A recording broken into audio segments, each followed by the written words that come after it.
Thank you for watching this episode of Texas Flashbacks. If you like these kind of videos, please like and subscribe and share this video. October 27th of 1982, the weather was beautiful in Carrollton, Texas. The temperature was a perfect 72 degrees. In 1982, the neighborhoods in this area were booming with new construction of homes, businesses, and apartment complexes. Local students of Carrollton Farmers Branch Independent School District were anxiously awaiting trick-or-treating in just a few days. Some two major things happened on October 27th and October 28th. So after you see what happens on October 27th, please watch the end of the video so you can see what happened the very next day. These are the three airports that were in very close vicinity of Carrollton. First, let's go to the Addison Airport. This is the smallest of the three airports. This airport has only one runway, and it has 119,065 aircraft operations per year. This averages to be 326 departures and arrival per day. The second in size is the Love Field Airport. Today, it is the 31st busiest airport in the United States. Love Field serves an average of 9 million passengers per year. This airport averages 500 commercial flights arriving and departing daily. DFW Airport. It's better known as the Dallas-Fort Worth International Airport. This airport has over 1,800 flights per day, which is equivalent to be more than 189,000 customers traveling through this airport each day. DFW Airport covers 17,207 acres. DFW is larger than the island of Manhattan and is the second largest airport by land area in the United States. And minutes before 11:20 a.m., students attending Dale B. Davis Elementary School on East Peters Colony and Josey Lane were heading to lunch and recess, while students that attended the nearby Newman Smith High School were doing about the same. When the crash occurred at 11:20 a.m., approaching Dallas Love Field Airport, a Skymaster was taking off from nearby Addison Airport. The two suddenly collided in the air over Carrollton. The Piper Navajo from Louisiana contacted the tower and was cleared to descend and land at Love Field. Just after that, the Cessna pilot called in. He was leaving Addison Airport bound for Nacona, Texas. His transmission was garbled. When the Cessna pilot said he was leaving Addison, the air traffic controller thought he said he was leaving the Arlington Airport. Looked up and it just sputtered 2 or 3 times, and I looked up and he just blew up, just went up in pieces. Whenever I saw it, it just went into a ball of flame, went out, and just hit the ground. That's all I saw. And the motor hit the ground over by the house, and I went and put it out with the fire extinguisher.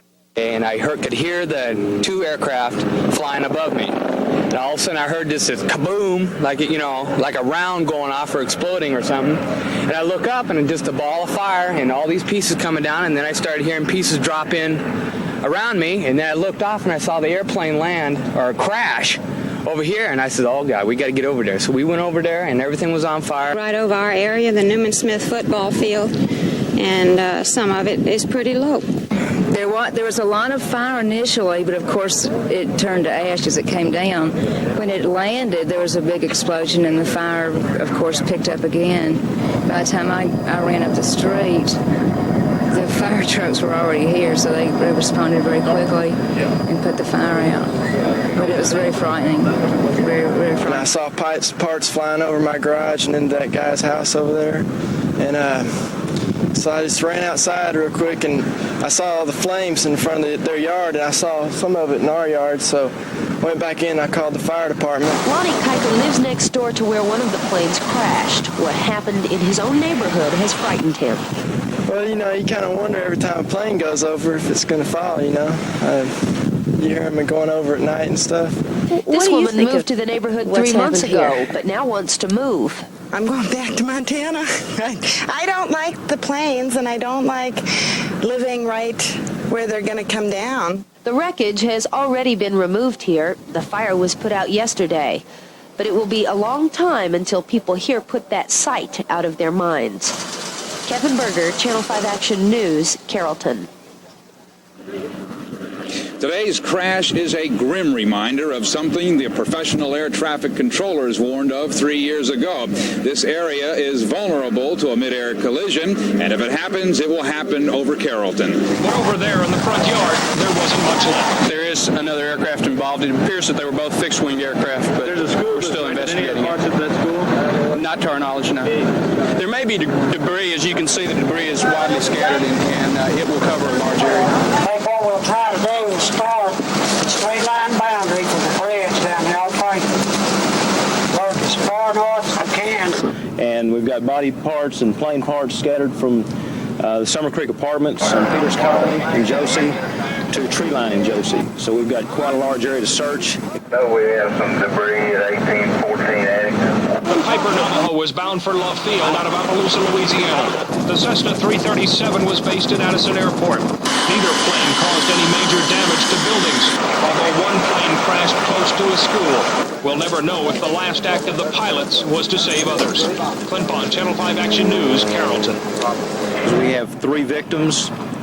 Nothing's been identified yet.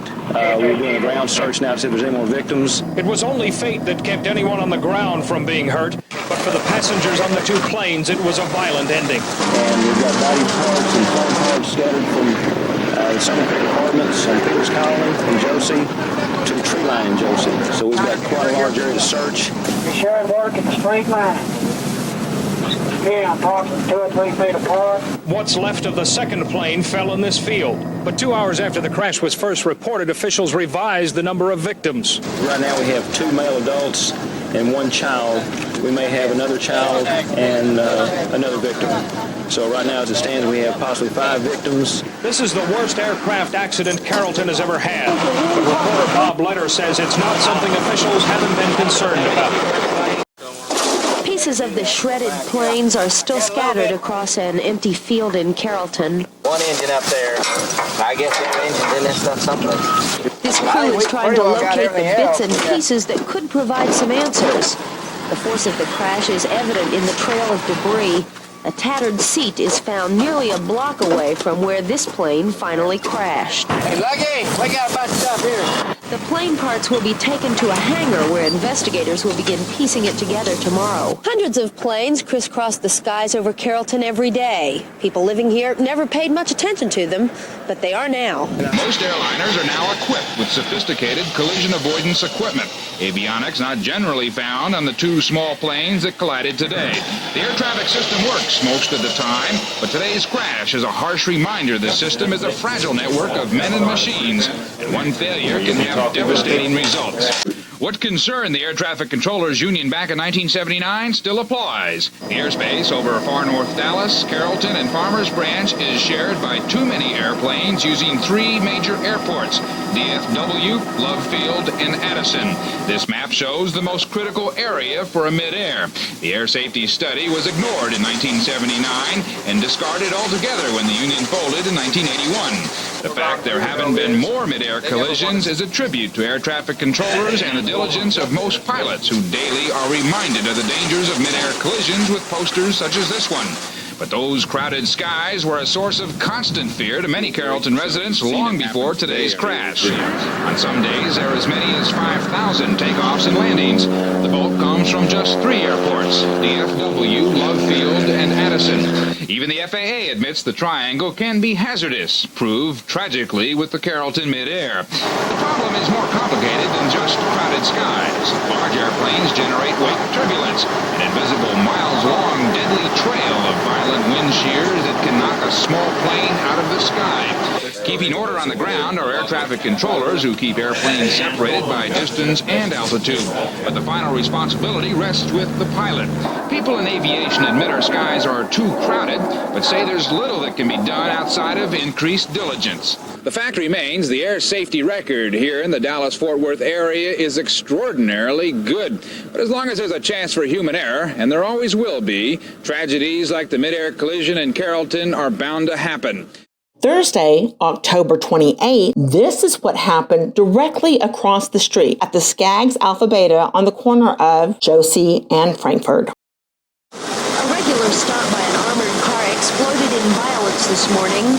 The Curator security guard was making a routine run at the Carrollton Skaggs Alpha Beta when the holdup men approached him. It's believed they took the money and shot the man at point-blank range 4 or 5 times. 45-year-old Billy Perkins of Dallas died about an hour after he was rushed to Parkland. While officers cleaned up the mess, police talked to store employees and customers. I heard shots while I was in the store. I hadn't been in the store very long, and when I heard the shots, there was a girl next to me, and we looked at each other and ran out the side of the building there. We had an exit door. The robbers drove their getaway car to the back of the store, abandoned it, and drove away in a waiting white pickup. Police described the suspects as two white men in their late teens or early 20s. One is blonde, the other brunette. Both wear beards. Their actions left people who witnessed the violence shaken. I could hardly write my check out for my groceries. Store officials won't say how much the thieves got away with. Kevin Berger, Channel 5 Action News, Carrollton.